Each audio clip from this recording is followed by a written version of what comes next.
Facebook লাইভে ভারত থেকে শেখ হাসিনার ভাষণ।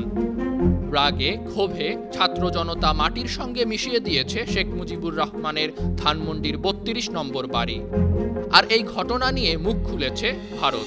ভাঙচুরের নিন্দা জানিয়ে বৃহস্পতিবার একটি বিবৃতি দেয় ভারতের পররাষ্ট্র মন্ত্রণালয়। বিবৃতিতে পররাষ্ট্র মন্ত্রণালয়ের মুখপাত্র রণধীর জয়সওয়াল বলেন, দখলদারিত্ব ও নিপীড়নের বিরুদ্ধে বাংলাদেশের জনগণের বীরত্বপূর্ণ প্রতিরোধের প্রতীক শেখ মুজিবুর রহমানের ঐতিহাসিক বাসভবন ৫ ফেব্রুয়ারি ভেঙে ফেলা হয়েছে, যা খুবই দুঃখজনক। বাঙালি পরিচয় ও গর্বকে ধারণ করা স্বাধীনতা সংগ্রামকে যারা মূল্য দেন তারা সকলেই বাংলাদেশের জাতীয় চেতনার জন্য এই বাসভবনের গুরুত্ব সম্পর্কে অবগত আছে বলে বিবৃতিতে বলা হয়।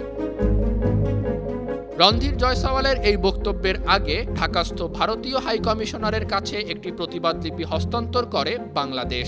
ভারতে বসে শেখ হাসিনা যেন কোনো ধরনের উস্কানিমূলক বক্তব্য না দেয় সে ব্যাপারে দিল্লিকে অবহিত করেছে ঢাকা। তিনি এই ধরনের ঘটনা থেকে বিরত থাকতেন তাহলে এরকম ঘটনা হয়তো ঘটতো না। এদিকে শেখ হাসিনাকে বাংলাদেশের কাছে ফিরিয়ে দেয়া নিয়ে ভারতের সংসদের উচ্চকক্ষ রাজ্যসভায় আলোচনা হয়েছে।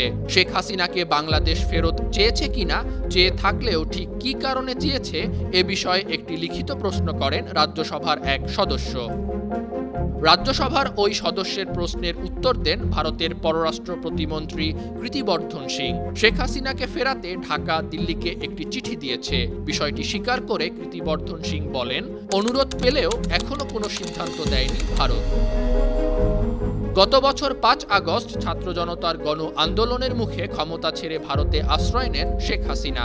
বাংলাদেশের সাবেক প্রধানমন্ত্রীকে আশ্রয় দেয়া নিয়ে ঢাকা দিল্লির মধ্যে সম্পর্কে টানাপোড়েন চলছে।